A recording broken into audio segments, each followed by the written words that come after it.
اعوذ باللہ من الشیطان الرجیم بسم اللہ الرحمن الرحیم اللہم وفقنا لما تحب وترضى واجعل عاقبۃ امورنا خیرا ولا تکلنا الی انفسنا طرفۃ عین ابدا۔ سنن الہی در قرآن کریم اور سنت عبودیت مع لباس ہے۔ خداوند تبارک و تعالیٰ نے انسان کی ہدایت کے لیے نظام بنایا ہے اور اس میں قوانین ضوابط مقرر فرمائے ہیں جن کا نام سنت ہے اور ان کی جمع سنن ہے۔ سنن الہی وہ قوانین اور ضابطے جو اللہ نے انسان کی نجات اور ہدایت کے لیے مقرر فرمائے ہیں۔ جیسے بیان ہوا تھا کہ اللہ تعالیٰ نے کائنات کو خلق کیا ہے اور کائنات کے لیے بھی قوانین بنائے ہیں، مقرر فرمائے ہیں اور ضابطے، انہی قوانین کے تحت نظم کائنات بنا ہے اور چل رہا ہے۔ اسی طرح اللہ تعالیٰ نے انسان کے لیے قوانین مقرر کیے ہیں۔ فرق یہ ہے کہ کائنات کے قوانین میں تمام موجودات مجبور ہیں ان قوانین پر عمل کرنے میں، انسان کو اختیار دیا گیا ہے، مختار ہے انسان۔ اختیار کا مطلب یہ ہے کہ ان قوانین کو اپنی مرضی رضا سے اپنا بھی سکتا ہے اور چھوڑ بھی سکتا ہے، ترک بھی کر سکتا ہے۔ اپنانے کی صورت میں اسے نجات ملے گی اور ترک کرنے کی صورت میں ہلاک ہوگا۔ جیسے بیمار کو جب دوا دی جاتی ہے تو بیمار کو اختیار بھی دیا جاتا ہے، ساتھ دوا لے یا نہ لے۔ دوا لینے کی صورت میں بیماری سے نجات پاتا ہے اور دوا نہ لینے کی صورت میں یہی بیماری اس کی ہلاکت کا باعث بن جاتی ہے۔ اللہ تعالیٰ کے قوانین بھی اسی طرح ہیں، جیسے بیمار کے لیے دوا ہے اور شفا ہے۔ ان قوانین کے اپنانے سے، ان پر عمل کرنے سے نجات ہے اور انہیں ترک کرنے میں ہلاکت ہے انسان کی، دنیاوی اور اخروی تباہی ہے، جہنم ہے۔ اخروی انجام انسان کا یہ بھی قرآن کا ایک اہم موضوع ہے جو زیادہ واضح نہیں، تبلیغ و تبیین اور دین شناسی میں واضح روشن نہیں ہوا، جس کے نتیجے میں زندگی انسان کی اللہ کے قانون سے باہر ہو گئی ہے، حتی مسلمان کی۔ چونکہ آخری انجام جس طرح بیان کیا گیا ہے، جنت و جہنم کا تصور، اسی نے انسان کو قانون الہی میں سست کر دیا ہے، جنت و جہنم کی تفسیر نے۔ اور جنت پہنچنے کے راستے اور جہنم سے بچنے کے راستے جو انسان کو بتائے گئے ہیں، اس سے قانون خدا معطل ہو گیا ہے۔ غلط تفسیر کی وجہ سے یہ کسی اور فرصت کی بات ہے کہ انسان کا انجام اخروی جو قرآن کریم نے ذکر کیا ہے، جنت و جہنم، اس کی درست قرآنی تفسیر بیان کی جائے۔ قانون الہی پر عمل کرنے کے لیے انسان کے اندر ایک سنت کی ضرورت ہے، سنت عبودیت، تاکہ الہی قوانین کو اپنا سکے، عکس کر سکے۔ عبودیت تمام الہی قوانین کو قبول کرنے کی انسانی حالت کا نام ہے، لیکن اسے مقامی ثقافتوں سے متاثر ہو کر پوجا کے معنی میں لیا گیا ہے، جس سے عبودیت کا رخ مڑ گیا ہے اس جہت سے جس میں خداوند تبارک و تعالیٰ نے عبودیت کو ذکر فرمایا تھا، جس طرف رخ عبودیت کا متعین کیا تھا۔ عبودیت انسان کی حالت ہے، جس طرح عربی زبان میں راستے کی آمادگی کو تعبد کہتے ہیں۔ معبدیت وہ راہیں جب چلنے کے لیے مسافروں کی حرکت کے لیے آمادہ ہو جائیں، غیر آمادہ راہیں معبد نہیں کہلاتی، لیکن تیار راہیں جن پر رفت و آمد کی جا سکے انہیں معبد راستے عرب کہتے ہیں۔ انسان بھی اسی طرح سے ہیں، اللہ کے فرامین ماننے کے لیے آمادہ انسان، پابند انسان عباد الرحمن ہیں، عباد اللہ ہیں، عبد ہیں، اور غیر آمادہ انسان مستکبر ہیں، مستنکف ہیں، طاغوت ہیں، فاسق ہیں، فاجر ہیں۔ ان کے متعدد عناوین قرآن کریم میں ذکر کیے گئے ہیں جو بندگی کے دائرے سے باہر ہیں، یعنی آمادہ نہیں ہیں قوانین الہی کو اپنانے کے لیے۔ عبودیت اس لیے انسان کے لیے ضروری ہے چونکہ انسان کی خلقت اللہ تعالیٰ نے ایسے انجام دی ہے کہ محتاج ہے تکامل کا، تکمیل کا، استکمال کا، رشد کا محتاج ہے، نمو چاہیے انسان کو، استعدادی وجود اور استعدادی حالت سے کمال کی حالت تک، اپنی مطلوبہ حالت تک پہنچنا ہے انسان کو، یعنی پرورش کا محتاج ہے، پروان چڑھنے کی اس کو ضرورت ہے۔ چونکہ محتاج پرورش ہے انسان، بس ایک نظام دیگر چاہیے انسان کو، پرورشی نظام یا پرورش دہندہ چاہیے انسان کو، اور وہ رب ہے۔ اللہ تعالیٰ نے انسان کی پرورش کے لیے نظام مقرر کیا ہے ربوبیت کا، نظام ربوبیت الہی، یعنی اللہ کا پرورشی نظام انسان کے لیے، انسان کی تعلیم کے لیے، انسان کی تربیت کے لیے، انسان کی پرورش کے لیے، انسان کی رشد کے لیے، انسان کی ارتقاء کے لیے، انسان کے مقصود خلقت تک پہنچنے کے لیے پرورشی نظام اللہ تعالیٰ نے مقرر فرمایا ہے۔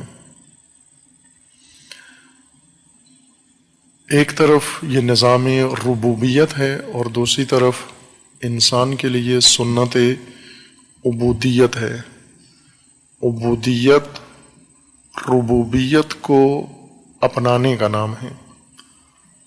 عبودیت ربوبیت کے اندر طے شدہ فرامین، احکام، نظام، ضابطے اپنانے کا نام ہے، اور اس کے لیے انسان کو آمادگی کی ضرورت ہے کہ اپنے آپ کو آمادہ کرے اور ربوبیت کو اپنانے کا۔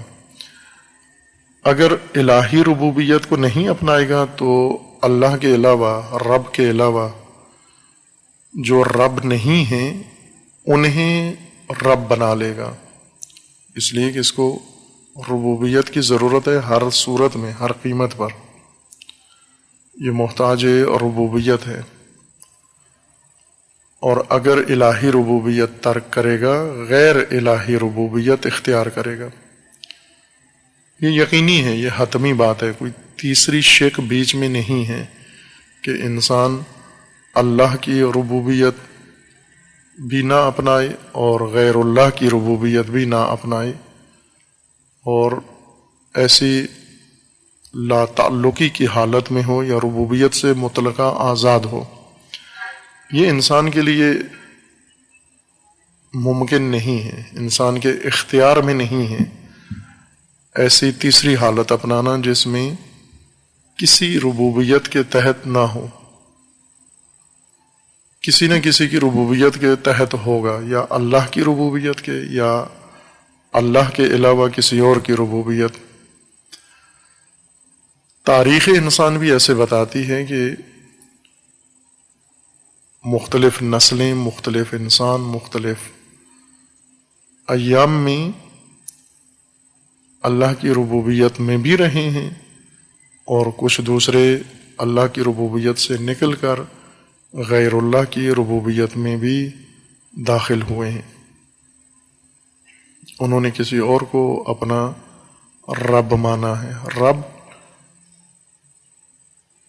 اسے نہیں کہتے جس کی پوجا کی جائے، رب اسے کہتے ہیں جس سے دریافت کیا جائے، جس سے لیا جائے، نظام جس سے لیا جائے، احکام جس سے لیے جائیں، قوانین جس سے لیے جائیں، وسائل جس سے لیے جائیں، راستے جس سے لیے جائیں، ہدایت جس سے لی جائے، رہنمائی جس سے لی جائے، اس کو رب کہتے ہیں۔ رب پرورش دینے والا، پروان چڑھانے والا، اس موجود کو جو محتاج پرورش ہے، یعنی جو ناقص ہے، حدوری ہے، اور اسے کمال تک پہنچنا ہے۔ اور ایسے رہا ہے کہ انسانوں نے رب کی پہچان نہیں کی، نتیجہ یہ ہوا کہ حقیقی رب کو ترک کر کے، چھوڑ کے جعلی رب اپنائے ہیں، اور وہ بھی بہت ہی حماقت کے ساتھ، احمقانہ طور پر ایسی اشیاء کو رب مانا ہے، ایسے موجودات و مخلوقات کو جن کے اندر رب ہونے کا شبہ تک نہیں کیا جا سکتا، جن کے بارے میں شبہ بھی پیدا نہیں ہوتا کہ یہ رب ہو سکتا ہے۔ کچھ چیزیں اتنی واضح ہوتی ہیں برملا کہ جن کے بارے میں شک بھی نہیں گزرتا کہ یہ رب ہوں گی۔ اس کے علاوہ بھی ایسی مثالیں روزمرہ زندگی میں ہم دیکھ سکتے ہیں۔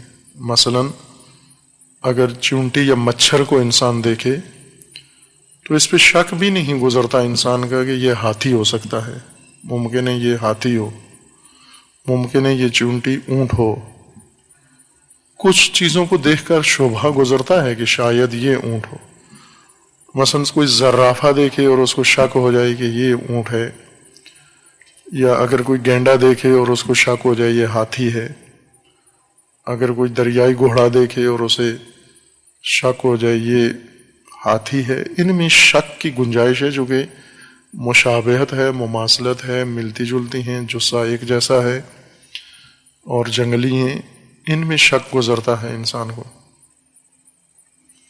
لیکن مچھر اور چونٹی کے بارے میں شک نہیں گزرتا۔ صرف ایک حالت میں یہ ممکن ہے کہ کوئی چونٹی کو یا مچھر کو ہاتھی سمجھے، جب نشے میں ہو، عقل اس کی ختم ہو گئی ہو، سوجھ بوجھ مر گئی ہو اس کی، اور حماقت و سفاہت کا شکار ہو گیا ہو۔ اس صورت میں یہ ہو سکتا ہے کہ چونٹی کو ہاتھی سمجھ لے۔ جیسے عموماً نشیوں کے بارے میں ہے یہ کہ چونکہ عقل ختم ہو جاتی ہے، حواس ان کے سن ہو جاتے ہیں، مر جاتے ہیں، اگر پانی کی نالی دیکھیں تو اسے دریا سمجھتے ہیں۔ یہ حالت نشیوں کی ہو جاتی ہے۔ یعنی انسان کا توازن بگڑ جائے، اگر ختم ہو جائے، پھر اسے یہ شک گزرتا ہے۔ اس وجہ سے پستی انسان کی باعث بنتی ہے کہ بعض اوقات ایسے موجودات پہ رب ہونے کا احتمال دیتا ہے یا یقین پیدا کر لیتا ہے جن میں شبہ بھی نہیں گزرتا کہ یہ کسی کو پروان چڑھا سکتے ہیں، یہ کسی کو تربیت کر سکتے ہیں، یہ کسی کو تعلیم دے سکتے ہیں۔ اس لیے قرآن کریم نے ایسے مواقع پر یہی استدلال پیش کیا ہے کہ آپ اس کو رب مان رہے ہو یا بندگی اس کی کرتے ہو جو نہ نفع دے سکتا ہے نہ ضرر۔ یہ استدلال ہے قرآن کا جا بجا کہ جو نہ ضرر پہنچا سکتا ہے اور نہ نفع دے سکتا ہے تمہیں، نہ نفع ہے اس کے اندر نہ ضر ہے اس کے اندر۔ لا یملک نفعا ولا ضرا، اب جو نفع و ضر دونوں کا مالک نہیں ہے، اس کے اختیار میں نہیں ہے، اس کو رب ماننا سوائے حماقت، صفاحت، بلاہت اور پستی کے اور کوئی عامل نہیں ہو سکتا کہ خود انسان گھٹیا ہو جائے، پست ہو جائے۔ جیسے مثلا گائے کو انسان سمجھے کہ بہت ساری ہمیں برکات گائے کی وجہ سے ملتی ہیں، یہ گائے باعث بنتی ہے، رزق، روزی، شفا، صحت، سلامتی، اولاد، یہ گائے دیتی ہے ہمیں۔ یہ ہیں دنیا میں لوگ ایسے ہیں جو گائے کو سمجھتے ہیں کہ انسانوں تک بہت ساری چیزیں گائے کے ذریعے سے پہنچتی ہیں۔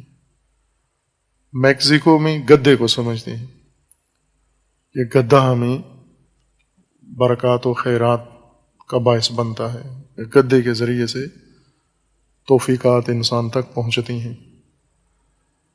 اب ممکن ہے اور جانوروں، بندر کے بارے میں، گھوڑے کے بارے میں، اور کسی نہ کسی، یہاں تو شک بھی نہیں گزرتا انسان کو، شبہ بھی نہیں گزرتا کہ یہ جانور انسان کو کچھ پرورش کا سامان دے سکتے ہیں۔ یہ ایسے ہی ہے جیسے کوئی شخص کسی اکیڈمی میں اپنے بچوں کو داخلہ نہ کروائے، بلکہ گائے کے پاس کتاب قلم ان کو لے کے دے اور گائے کے پاس جا کے بٹھا دے کہ ماتا جی آپ اس کو پڑھائیں، انگلش پڑھائیں، سائنس پڑھائیں۔ اگر کوئی یہ کام کرے دنیا میں اس کو احمق کہیں گے، دیوانہ کہیں گے اس کو، وہ بچے اس سے لے لیں گے کہ آپ کو حق نہیں بنتا، اپنے بچوں کے باپ بنو یا بچوں کے سرپرست بنو۔ یا کوئی اپنے بچوں کو لے کتاب کاپی لے کے گدھے کے پاس بٹھا دے کہ آپ اس کو ماسٹر کرا دیں، اس کو انجینئرنگ کرا دیں، ڈاکٹر بنا دیں آپ اس کو۔ یا کوئی گھوڑے کے سامنے جا کے اپنے بچے بٹھا دے کہ آپ گھوڑے جی آپ اس کو، ہمارے بچے کو یہ چیز پڑھا دیں۔ آپ کوئی بھی نہیں کرتا، آج تک کسی نے نہیں کیا۔ تعلیم کے لیے اپنے بچوں کو جانوروں کے پاس لے کر نہیں گئے، چونکہ نہیں دے سکتے، جانور معلم نہیں بن سکتے، شبہ بھی نہیں گزرتا۔ جاہل انسانوں کے پاس لے جاتے ہیں، کاروباریوں کے پاس لے جاتے ہیں، جیسے جعلی پیروں کے پاس چلے جاتے ہیں شفا کے لیے، کہ وہاں شبہ ہوتا ہے شاید پیر صاحب کے اندر کوئی ایسی کرامت موجود ہے، چونکہ کاروبار یہ نہیں کرتے، کام کاج یہ نہیں کرتے، اور کوئی کار خیر ان سے نہیں ہوتا، اور گھر ان کا بھرا ہوا ہے، نظام ان کا چلتا ہے، بس اس کا مطلب ہے کوئی کرامت ہے ان کے پاس۔ یہاں سے مرید کو بھی شک پڑتا ہے کہ ان کے پاس کوئی ایسے راستے ہیں جن کے ذریعے سے یہ بغیر محنت کے کہیں نہ کہیں سے تو حاصل کر رہے ہیں، میں بھی ان کے پاس جاؤں اور اس طریقے سے میں بھی فیض یاب ہو جاؤں۔ لیکن یہی کام کوئی بھیڑ بکری کے پاس چلے جائیں، بھینس گائے کے پاس چلے جائیں اور اسے کہیں کہ بھینس پھونک مارے سانس کہ شفا مل جائے، مریض کو شفا مل جائے، یا بیل پھونکے ناک سے تاکہ انسان کو شفا مل جائے، یہاں کوئی بھی نہیں کرتا یہ کام۔ جہاں شبہ ہو کرتا ہے، لیکن ربوبیت میں انسان اتنا گھٹیا ہو جاتا ہے، پست ہو جاتا ہے، نادان ہو جاتا ہے، احمق بن جاتا ہے۔ اس لیے قرآن کریم نے ایسے انسانوں کو جانوروں سے پست کہا ہے، جو یہ تشخیص نہیں دے سکتے کہ پرورش دینے والا کون ہے، رب کون ہے، اور ربوبیت کس کے پاس ہے، وسائل پرورش کہاں ہیں، نظام پرورش کہاں ہے۔ اور انسانوں نے انسانوں کو رب مانا ہے، جانوروں کو بھی مانا ہے، بے جان چیزوں کو بھی مانا ہے، سورج کو رب مانا ہے، چاند کو رب مانا ہے، ستاروں کو رب مانا ہے، ہواؤں کو رب مانا ہے۔ ہر چیز جو سمجھ میں نہیں آئی اسے یہ سمجھا کہ شاید یہ اسی کی وجہ سے ہے۔ خرافات یہاں سے انسان کے اندر جنم لیتی ہیں۔ خرافات کا مطلب یہ ہوتا ہے کہ دو ایسی چیزوں کو مربوط کر دینا جن میں آپس میں کوئی تعلق نہ ہو، ارتباط نہ ہو۔ انسان نے ہر چیز کو رب بنایا ہے۔ کوئی واقعہ ہوا ہے کہ ابھی بھی ہیں پڑھے لکھے لوگ بھی خرافاتی ہیں، ان پڑھ لوگ بھی خرافاتی ہیں۔ مثلا مریض ہو گیا کوئی شخص، بچہ بڑا، کوئی بھی مریض ہو گیا، اس بیماری کا تعلق کسی ایسے سبب سے جوڑتے ہیں جس کا کوئی ربط ہی نہیں ہے اس بیماری کے ساتھ، کوئی تعلق نہیں ہے۔ مثلا ساس بیمار ہو جاتی ہے تو اپنی بیماریوں کی ساری وجہ بہو کو سمجھتی ہے کہ یہ اس کی وجہ سے، جب سے یہ آئی ہے میری طبیعت خراب رہتی ہے۔ مجھے کھٹے ڈکار آتے ہیں جب سے بہو گھر میں آئی ہے۔ وہ یہ خرافات ہے، بہو سے کیا ربط ہے؟ یہ اس عمر میں بوڑھے میدے میں جو پکوڑے ڈالتی ہو تو اب تو میدا آپ کا نہیں رہا اس طرح جوانی والا کہ ہر چیز ہضم کرتا جائے، اب آپ کو نرم غذا کھانی چاہیے۔ بہو اگر اس کو کوئی تکلیف ہوتی ہے تو وہ ساس کو سمجھتی ہے یہ سبب ہے۔ یہ خرافات ہیں۔ جب کوئی واقعہ ہوتا ہے، حادثہ ہوتا ہے، اسی کے ہم زمان کوئی اور چیز بھی ہوتی ہے، پیدا ہوتی ہے، ہم یہ سمجھتے ہیں کہ ان دونوں کا آپس میں تعلق ہے، ربط ہے ان کا آپس میں۔ مثلا عموماً علمی کتابوں میں ایک مثال دیتے ہیں، جب بجلی کڑکتی ہے تو پہلے چمک ہوتی ہے، بعد میں کڑک۔ اکثر لوگوں کے ذہن میں یہ ہے کہ یہ چمک کی وجہ سے کڑک پیدا ہوتی ہے۔ یہی خرافات ہیں کہ چمک جو شدت کے ساتھ ہوتی ہے بادلوں کے اندر، بعض اوقات اس کی شدت انسان کی آنکھوں کو چندیا دیتی ہے۔ اگر ہم یہ کہیں کہ چمک کی وجہ سے کڑک پیدا ہوتی ہے، چمک علت ہے، کڑک معلول ہے، وہ یہ خرافات ہے۔ کڑک کی وجہ سے چمک نہیں ہوتی اور چمک کی وجہ سے کڑک نہیں ہوتی، دونوں کا الگ الگ سبب ہے۔ چمک کسی اور وجہ سے پیدا ہوتی ہے، کڑک کسی اور وجہ سے پیدا ہوتی ہے، لیکن چونکہ ایک ساتھ پیدا ہوتی ہیں دونوں، جہاں چمک و بعد میں کڑک ہوتی ہے، انسان یہ سمجھتا ہے کہ اس کی وجہ سے وہ کام ہو رہا ہے۔ دونوں اپنے کسی اور سبب کی وجہ سے دونوں نمودار ہوئی ہیں ایک ساتھ ہم زمان۔ چاند گرہن ہوا، زمین پہ کسی کا پاؤں پھسل گیا، اس نے سمجھا چاند گرہن کی وجہ سے۔ چاند گرہن ہوا، بچہ ناقص پیدا ہوا، انہوں نے سمجھا کہ چاند کی وجہ سے بچہ ناقص ہو گیا ہے۔ سورج گرہن ہوا، بچہ ناقص پیدا ہو گیا۔ وہ روزانہ ناقص بچے پیدا ہوتے ہیں اپنی وجوہات کی وجہ سے، چاند سے سورج سے اس کا کوئی تعلق نہیں ہے۔ یا جیسے انگوٹھیاں پہنتے ہیں، پتھر انگوٹھیوں میں، قیمتی پتھر، ان پتھروں سے کہتے ہیں ابھی جب سے یہ پتھر پہنا ہے کاروبار اچھا ہو گیا ہے، یہ پتھر جب سے پہنا ہے صحت خراب ہو گئی ہے، یہ پتھر جب سے پہنے گھریلو ناچاکی پیدا ہو گئی ہے، وہ انگوٹھی تبدیل کی ہے، گھریلو حالات ٹھیک ہونا شروع ہو گئے ہیں، یہ پتھر پہنا ہے امتحان میں نمبر اچھے آتے ہیں، وہ پتھر پہنا ہے امتحان میں نمبر کم آتے ہیں۔ یہ سب خرافات ہیں۔ پتھروں سے کیا ربط ہے؟ آپ کی صحت کا، آپ کی سلامتی کا، آپ کے امتحانوں میں پاس ہونے کا، نہ ہونے کا، ناچاکی کا، اچھے تعلقات کا، خراب تعلقات کا، پتھروں سے کیا ربط ہے؟ پھر اس کو بعض سائنسٹسٹ آ کے علمی توجیحات کرتے ہیں کہ یہ پتھر ستاروں سے منسلک ہے، ان پتھروں کا ڈائریکٹ تعلق ستاروں سے ہے، عقیق مشتری سے تعلق رکھتا ہے، اور فیروزہ مریخ سے تعلق رکھتا ہے، اور فلاں فلاں سے تعلق رکھتا ہے، اس کی شعائیں جذب کرتا ہے، اور وہاں سے جو شعائیں آئیں وہ انسان کے لیے بہت مفید ہوتی ہیں۔ مریخ کے اندر اگر اتنی شعائیں ہوتی ہیں مفید تو مریخ آباد ہوتا، ویران نہ ہوتا، اس کے اوپر سارے انبیاء اترتے، اس کے اندر آسمانی کتابیں اترتی ہیں۔ اگر مریخ کی شعائیں اتنی مفید ہیں ہمارے لیے، انسانوں کے لیے، خود مریخ ہی آباد ہو جاتا۔ زمین سے زیادہ پربرکت تو نہیں ہے مریخ، پر فرض اگر مریخ کی شعائیں آ بھی جائیں زمین پر، تو آپ کی صحت پر اس کا کیا اثر پڑتا ہے؟ آپ کے حالات پر کیا اثر پڑتا ہے؟ اللہ نے انسان کو ارادہ دیا ہے، اختیار دیا ہے، شعور دیا ہے، آگہی دی ہے، تاکہ اس شعور و آگہی سے اپنی زندگی گزارے، اور دیگر عوامل برفرض اگر مؤثر بھی ہیں، اپنی شعور و آگاہی سے ان کو غیر مؤثر کر سکتا ہے انسان۔ مثلا سورج مؤثر ہے، گرمی پیدا کرتا ہے، انسان اپنے ارادے سے سورج کی گرمی سے اپنے آپ کو بچا سکتا ہے۔ اگر موسم سرما پیدا کرتا ہے انسان کے لیے، انسان اپنے شعور و آگاہی سے اس سرما سے نجات پیدا کر سکتا ہے۔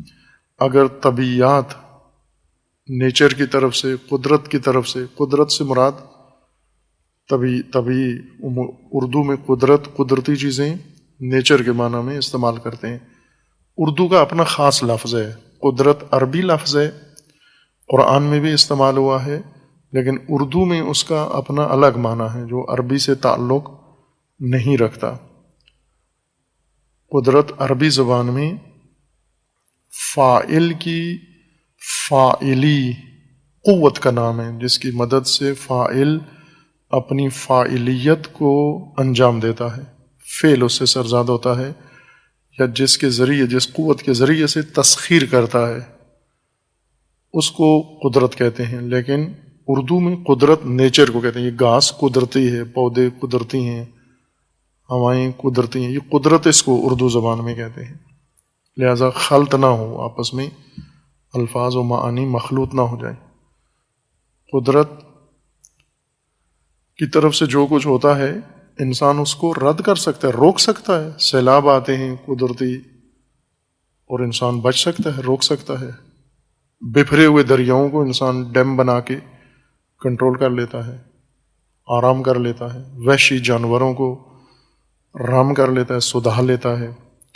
اللہ تعالیٰ نے انسان کو تسخیر کائنات کی صلاحیت دی ہے، دیگر موجودات کو تسخیر انسان کی صلاحیت نہیں دی۔ گائے کو، گھوڑے کو، گدھے کو انسان مسخر کرنے کے لیے نہیں بنایا، انہیں بنایا ہے تاکہ انسان ان کو مسخر کرے، کسی پہ سوار ہو جائے، کسی کے گوشت کھائے، کسی کے کھال سے استفادہ کرے، کسی کے دودھ سے استفادہ کرے، کسی کے اون سے استفادہ کرے۔ قرآن کریم میں ہے کہ یہ سب کچھ ہم نے انسان کے لیے بنائے ہیں کہ انسان کے سامنے رام ہوں، مسخر ہوں، نہ کہ انسان ان کے سامنے تسلیم ہو جائے، انسان رام ہو جائے ان کے سامنے، گدھے اور گھوڑے کے سامنے۔ کسی کو دیکھو آپ گائے کو سجدہ کر رہا ہے، بہت ہی پست ہو جاتے ہیں انسان۔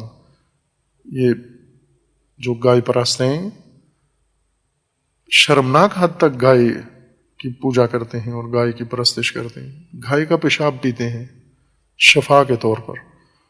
اور جن ملکوں میں نہیں، انہیں مثلا ابھی انگلینڈ میں باقاعدہ پوری مارکیٹ کھلی ہے، کمپنی بنی ہے جو انگلینڈ میں مقیم گائے پرستوں کو گائے کا پیشاب انڈیا سے ایکسپورٹ کر کے وہاں فراہم کرتے ہیں۔ دکان بنی ہے، اوپر لکھا ہوا ہے خالص گائے کا پیشاب۔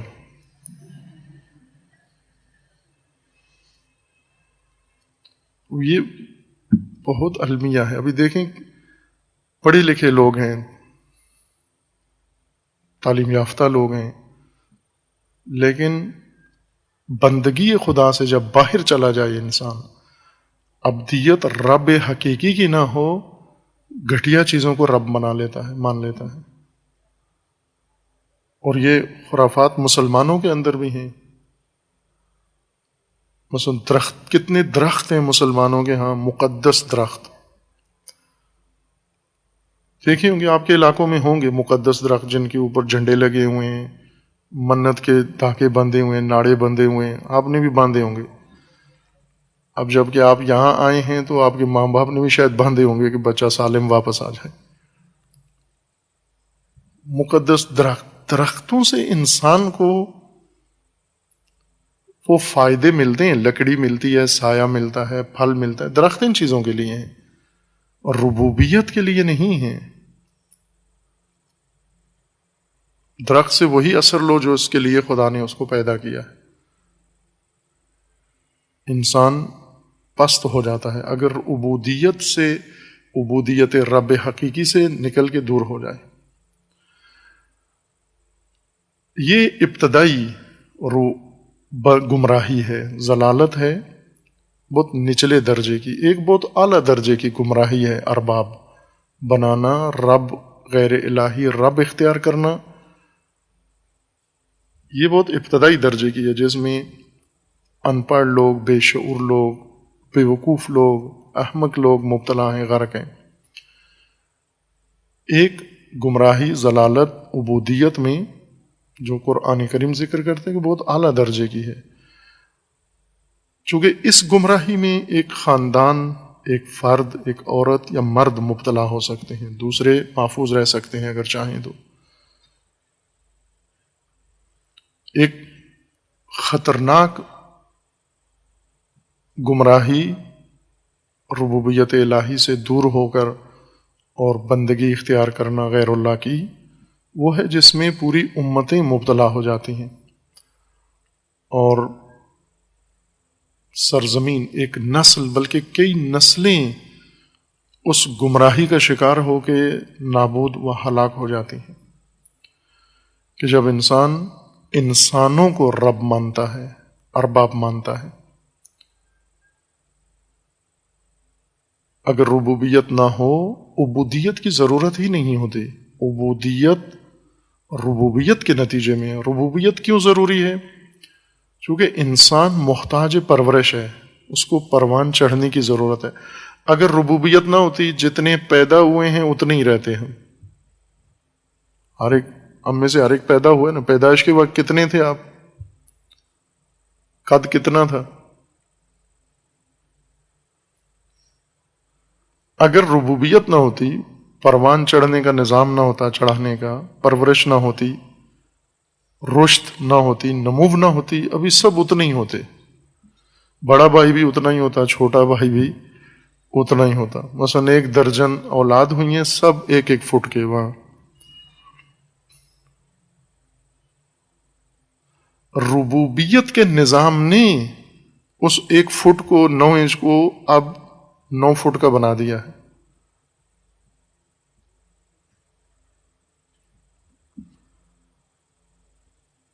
اگر پرورش نہ ہوتی، پروان نہ چڑھتے، رشد نہ ہوتی، ارتقاء نہ ہوتی، اس ابتدائی حالت سے بڑھ کے آج اتنے بڑھائی نہ ہوتی ہمارے اندر، کیا حالت ہوتی ہماری؟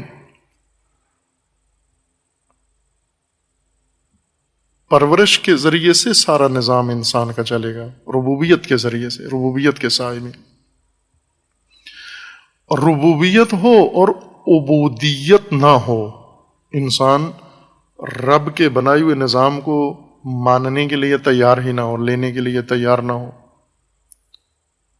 چونکہ انسان کی پرورش 2 طرح کی ہے. ایک نیچرل پرورش ہے، اس میں انسان کا ارادہ و اختیار نہیں ہے، دیگر کائنات کے موجودات کی طرح، پودوں کی طرح ہے. جس طرح اللہ نے پودوں کی پرورش کا نظام بنایا ہے، انسان کی پرورش کا بھی نظام بنایا ہے، اختیار نہیں دیا ہمیں اس کا.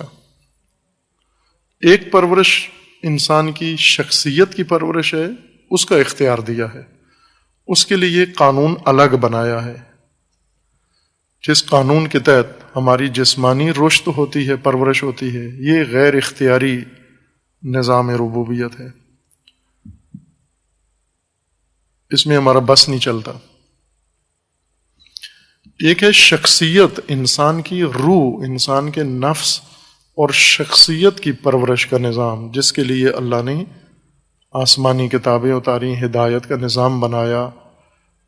وہ اختیاری ہے، اسے چاہے تو انسان رد کر سکتا ہے، ٹھکرا سکتا ہے، جھٹلا سکتا ہے، جیسا کہ جھٹلایا ہے، مانا بھی ہے مومنوں نے، اور کافرین نے، منکرین نے اس کا انکار بھی کیا ہے. یہ دونوں صورتیں موجود ہیں انسان کی. اس میں جب انسان عبودیت چھوڑتا ہے اس شعبے میں، چونکہ جسمانی پرورش کے شعبے میں عبودیت سے باہر نہیں جا سکتا. مثلا ایک انسان کہے کہ میں اپنے ہاتھ کی پرورش رشد نہیں چاہتا، میرا ہاتھ نہ بڑھے، آگے رشد کرے گا. یا کوئی کہے کہ 5 انگلیاں نہیں چاہیے مجھے، ہر ہاتھ کی 9 انگلیاں چاہیے، مثلا نہیں ہو سکتا. وہ جو نظام بنا ہوا ہے اسی کے تحت طبعی وہی قدرتی نظام، جس کو اردو میں قدرتی نظام کہتے ہیں، قدرتی نظام سے سب کچھ پرورش ہوگی آپ کی، یعنی آٹومیٹک نظام ہے۔ مینول دوسرا رکھا گیا ہے جو انسان کے بس میں، اختیار میں ہے، اسے سمجھا دیا گیا ہے، بتا دیا گیا ہے کہ یہ تو نے اپنانا ہے، چاہے تو چھوڑ دے، چھوڑ بھی سکتا ہے، لیکن اس صورت میں ہلاکت ہے۔ خطرناک گمراہی اس شعبے میں انسان کے ہاں پیدا ہوتی ہے کہ جب قوانین، نظام، پرورش کے نظام کو چھوڑ کر، اللہ کے نظام کو چھوڑ کر غیر اللہ کے نظام کی طرف انسان جب رجوع کرتا ہے، یہ سب سے بڑی گمراہی ہے۔ عبودیت چھوڑ کر اللہ کی سب سے بڑی گمراہی یہ ہے۔ درجے ہیں، عبودیت سے نکلنے کے درجے ہیں۔ مثلا ایک شخص ہے، نماز نہیں پڑھتا، عبادت نہیں کرتا، اظہار بندگی، عبادت بندگی کے اظہار کو کہتے ہیں، بتانا سب کو، برملا اپنے کردار سے ثابت کرنا کہ میں عبد ہوں، میں بندہ خدا ہوں، میں آمادہ ہوں فرمان خدا بجا لانے کے لیے۔ اس اظہار کا نام بندگی ہے۔ جیسے ہم روزہ رکھتے ہیں، اللہ کا فرمان بجا لائیں، خدا نے فرمان دیا روزہ رکھو، کھانا پینا چھوڑ دو، چھوڑ دیا۔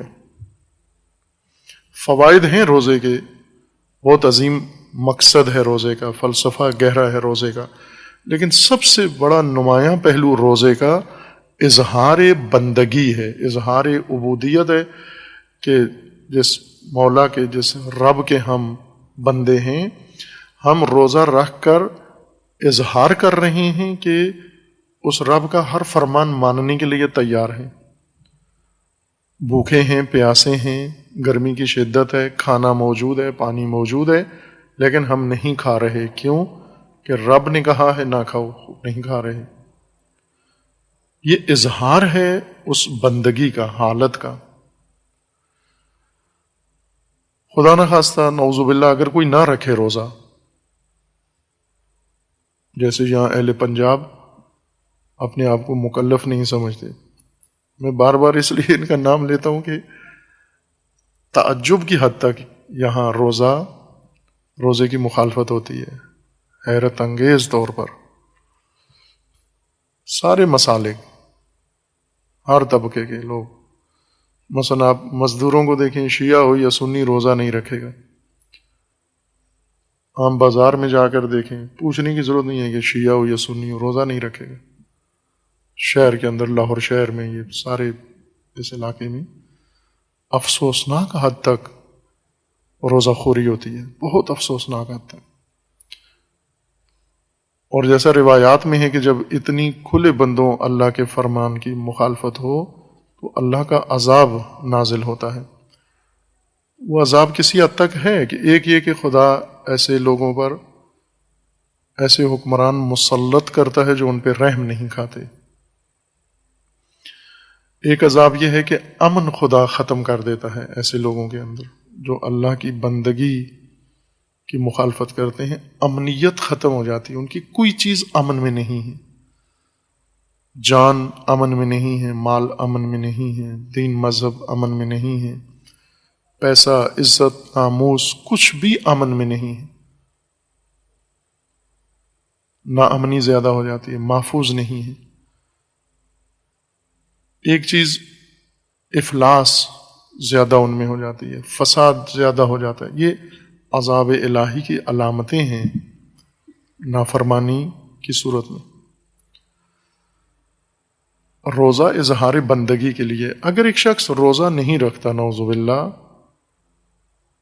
یہ بندگی سے باہر چلا گیا ہے، معصیت ہے، یہ معصیت اس کو ہلاک کر دے گی، غرق کر دے گی شخص کو، اسی روزہ خور کو۔ لیکن اس روزہ خوری سے ساتھ والے روزہ دار کو کوئی اثر نہیں پڑے گا۔ ایک روزہ کھا رہا ہے، ایک روزہ رکھا ہوا ہے، روزہ دار اپنے روزے کا صلہ پائے گا، جزا پائے گا۔ ایک بندگی ایسی ہے ترک کرنا، اس کو بندگی خدا کو چھوڑنا، عبودیت سے باہر آنا، رب کی عبودیت سے باہر آ کر اور غیر اللہ کی عبودیت میں جانا، کہ اس سے سب غرق ہوں گے، سرزمین پوری غرق ہو جائے گی، مملکت غرق ہو جائے گی۔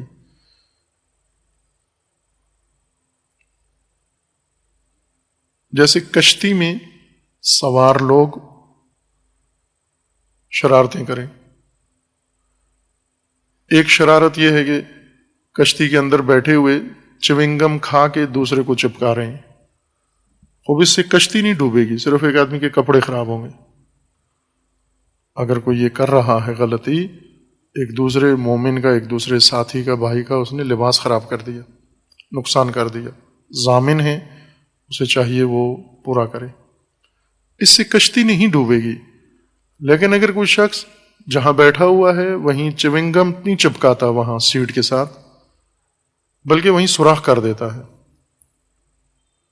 کشتی کا، اور ساتھ والا بالکل منظم بیٹھا ہوا ہے، وہ کچھ بھی نہیں کر رہا، اس نے کشتی کا سوراخ نہیں کیا، لیکن ڈوبے گا وہ بھی ساتھ۔ اس لیے اللہ تعالیٰ نے قانون بنایا ہے امر بالمعروف و نہی عن المنکر، کشتی بچانے کے لیے، کہ کچھ لوگ بندگی سے نکلتے ہیں، عبودیت سے نکل کر ایسے جرائم انجام دیتے ہیں جس سے سب نابود ہو جائیں، پوری مملکت، پوری کشتی ہی غرق ہو جائے۔ کشتی کو غرق ہونے سے بچانے کے لیے دوسروں کی ذمہ داری لگائی گئی ہے کہ آپ خود تو سوراخ نہیں کر رہے ہو، لیکن یہ کافی نہیں ہے، دوسرے کو کرنے بھی نہ دو کشتی کا سوراخ، ورنہ آپ بھی غرق ہو جائیں گے۔ کچھ اعمال ایسے ہیں کہ ایک آدمی انجام دے، چند آدمی انجام دیں، پوری کشتی غرق ہو جاتی ہے۔ کچھ کام، شرارتیں ایسی ہیں کہ اگر سارے ہی کر لیں، مثلا سارے چونگم کھا کے کشتی کی سیٹ سے چپکاتے جائیں، جیسے کرتے ہیں ٹرین کے ساتھ یہ حرکت کرتے ہیں، بسوں کے ساتھ، جہازوں کے ساتھ، بعض بد تہذیب لوگ، بے تہذیب لوگ یہ کام کرتے ہیں، چونگم کھائی اور جہاز کی سیٹ سے چپکا دی یا بس کی سیٹس کے ساتھ چپکا دی۔ اس سے بس رکتی نہیں ہے، چلتی رہتی ہے، منظر خراب ہوتا ہے، غرق نہیں ہوتی۔ لیکن اگر کشتی میں سوراخ کر دیں، کشتی ڈوب جاتی ہے، اور جس نے نہیں کیا وہ بھی ڈوب جاتا ہے۔ اس کو روکنا آپ کا فریضہ ہے۔ نہی عن المنکر، ایسے اعمال سے بچانا اس کشتی کو جو آپ کو بھی لے ڈوبیں گے۔ جو فریضہ اگر قائم ہو جائے، پورا دین قائم ہوگا، امر بالمعروف اور نہی عن المنکر اگر قائم ہو جائے، پورا دین قائم ہو جائے گا۔ اگر یہ ترک ہو جائے، مکمل دین ترک ہو جائے گا۔ ربوبیت الہی جس کے مقابلے میں عبودیت انسان نے اختیار کرنی ہے، انسان کو حکم ہے کہ آپ نے بعض ارباب اگر اختیار کر لیے تباہی یقینی ہے آپ کی، اور انسان کرتا ہے۔ ان ارباب میں سے بندگی چھوڑ کر پوجا کرتا ہے، اور ساتھ شرک بھی کرتا ہے ربوبیت میں۔ اگر انسان عبد نہ ہو، ربوبیت کے بارے میں مشرک ہو جاتا ہے یا کافر ہو جاتا ہے، ربوبیت کا انکار کر دیتا ہے۔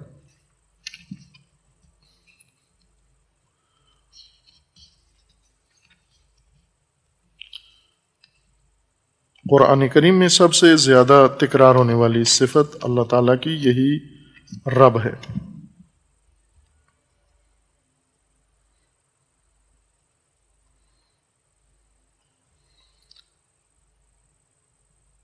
سورہ مبارکہ آل عمران میں آیا 64 میں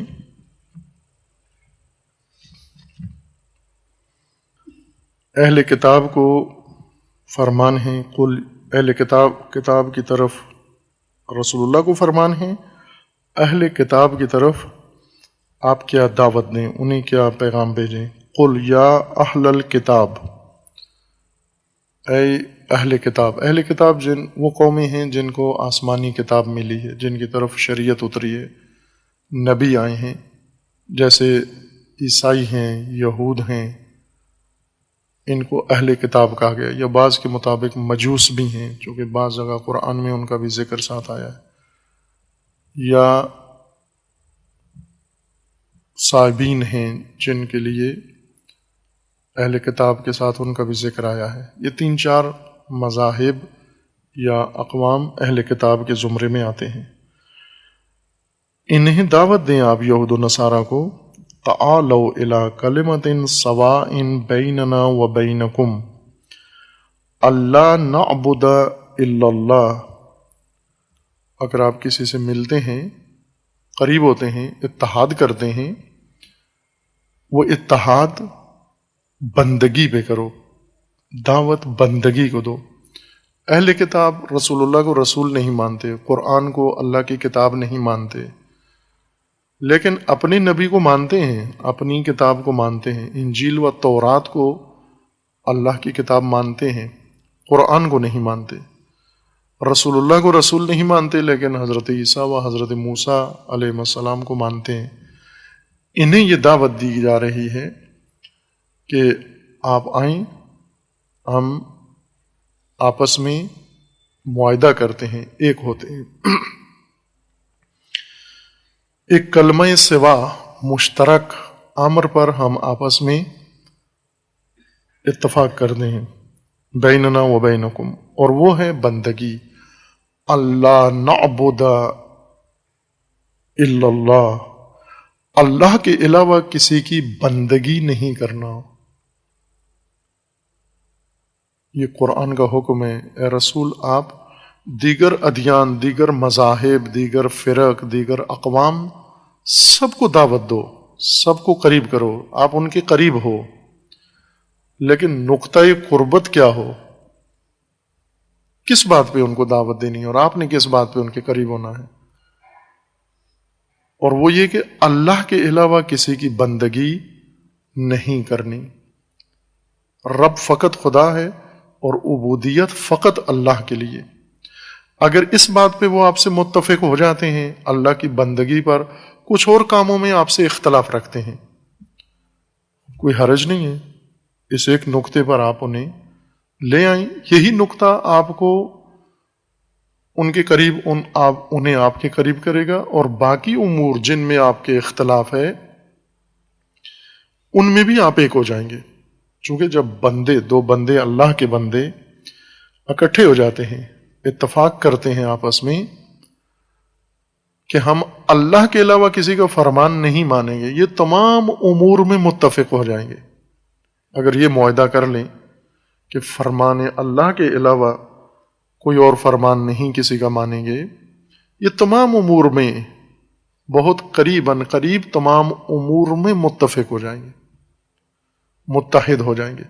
لیکن اگر بندگی خدا کو اٹھا کے رکھ دیں آپ سائیڈ پہ، اور باقی امور جس طرح سیاسی دڑے آپس میں مل بیٹھتے ہیں، سیاسی گروہ، سیاسی تنظیمیں، سیاسی احزاب آپس میں مل بیٹھتے ہیں، بندگی کو اٹھا کے باہر رکھ دیتے ہیں، یہ بندگی کی بات نہیں کرنا۔ اب آئیں مفادات، دیکھیں یہ مثلا انتخابات آنے والا ہے، ہمارے تمہارے مفادات ایک ہیں، رقیب ایک ہے، دشمن ایک ہے، فلاں ایک ہے، علاقہ ایک ہے، قوم ایک ہے، ہم ایک ہو جاتے ہیں، یہاں ایک ہو جاتے ہیں، بندگی پہ نہیں ہوئے ایک، مفادات پہ ایک ہوئے ہیں، مصلحتوں پہ بھی ایک ہو جاتے ہیں۔ مصلحت کس چیز کا نام ہے؟ مصلحت یہ ہے کہ کسی نا اتفاقی یا کسی میدان عمل میں ایک حق کو وقتی طور پر یا ہمیشہ کے لیے چھپا دو، دبا دو، تاکہ یہ مشکل ہماری حل ہو جائے۔ حقیقت کو چھپا دو، حق کو چھپاؤ، تاکہ یہ وقتی فائدہ ہمارا حاصل ہو جائے، اس کو مصلحت کہتے ہیں۔ سیاسی اصطلاح کی مصلحت کی بات کر رہا ہوں کہ درست کہہ رہے ہیں، آپ کی بات حق ہے، درست ہے، حقیقت ہے، اس حقیقت کو ابھی بیان نہ کرو، اس حقیقت کو چھوڑ دو تاکہ یہ وقتی الجھن دور ہو جائے۔ الجھنیں دور کرنے کے لیے حق بیچ میں سے ہٹا دینا، وقتی جھگڑے ختم کرنے کے لیے حقیقت کو چھپا دینا، عارضی مشکلیں حل کرنے کے لیے حق و حقیقت کو قربان کر دینا، یہ مصلحت کہلاتی ہے۔ مصلحتوں کی خاطر اکٹھے ہو جاتے ہیں، جبکہ قرآن فرماتا ہے کہ ابدیت میں جمع ہونا ہے۔ قرآنی اتحاد، الہی اتحاد عبودیت پر ہے، بندگی پر ہے، کہ ہم اللہ کے علاوہ کسی کی بندگی نہیں کریں گے۔ ابھی قرآن بیان کرے گا کہ اللہ کے علاوہ بندگی کس کی گئی ہے اور کی جا سکتی ہے، اور خطرناک بندگی کون سی ہے۔ ان لا نعبد الا اللہ ولا نشرک بہ شیئا، اور ہم اللہ کے ساتھ کسی کو شریک نہیں ٹھہرائیں گے کسی کام میں بھی، اللہ کا شریک کسی کو نہیں ٹھہرانا،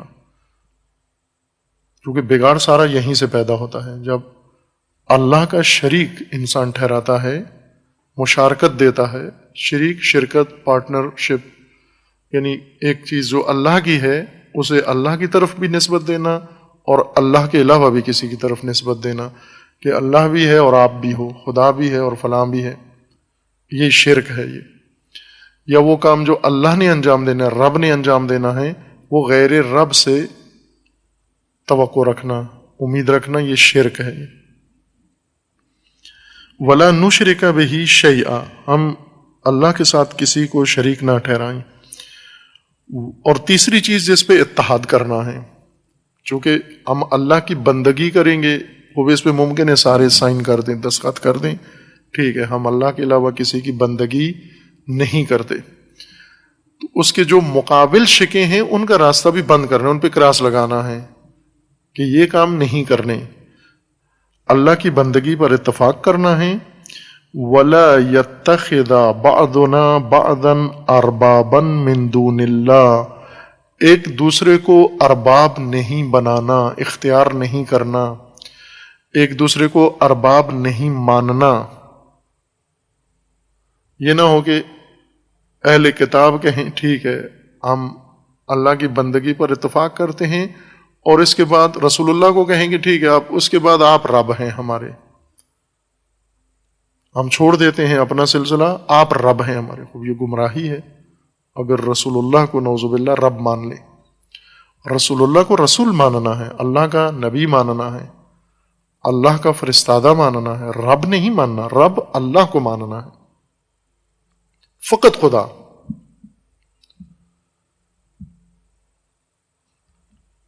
یا مسلمانوں کو عیسائی اپنا رب مان لیں، مسلمان عیسائیوں کو اپنا رب مان لیں، بعضنا بعضا، یعنی ہم میں سے بعض کو رب مان لیں،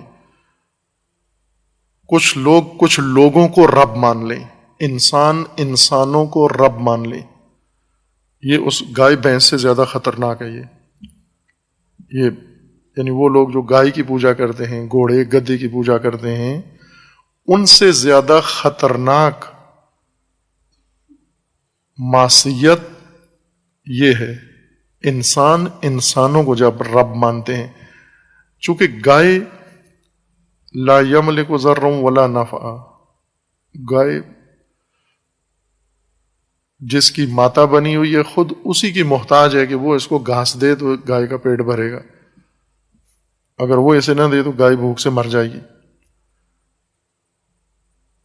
گھوڑا گدھا یہ اپنے پجاریوں کے محتاج ہیں۔ مورتیاں پتھر لا یملک نفع ولا ضرا، یا نہ نفع کے مالک ہیں نہ ضر کے مالک ہیں۔ خطرناک رب کون ہیں؟ خطرناک ارباب جن کو انسان رب بناتا ہے اور بہت خطرناک رب بن جاتے ہیں۔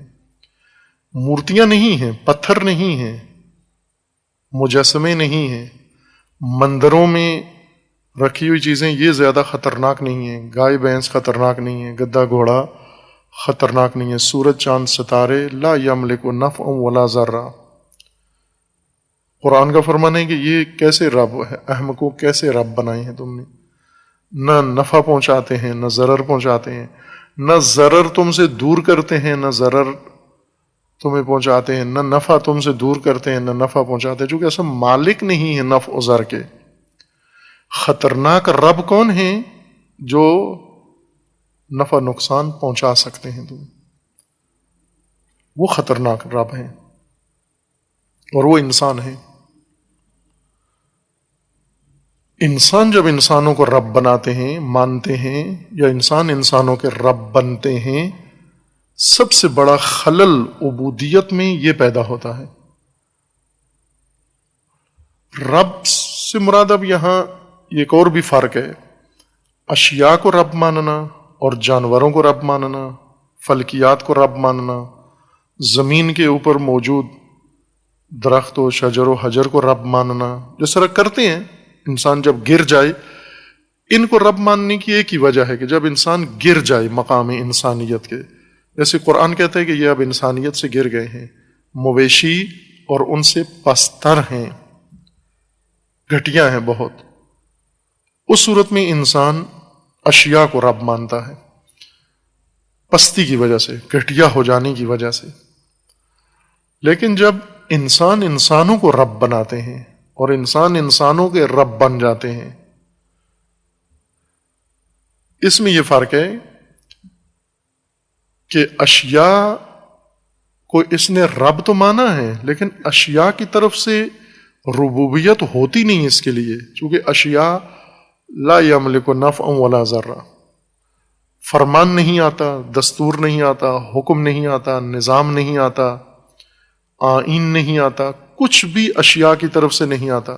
مثلا گائے انسان کو فرمان نہیں دیتی، بلکہ انسان سے ہمیشہ کچھ نہ کچھ چیز طلب کر رہی ہوتی ہے کہ کھانا دے دو، گھاس دے دو، ونڈا دے دو، چارہ دے دو. گدھا گھوڑا خود انسان سے مانگ رہا ہوتا ہے، چنا دے دو، جو دے دو، تحفظ دے دو، کوئی چیز دے دو مجھے.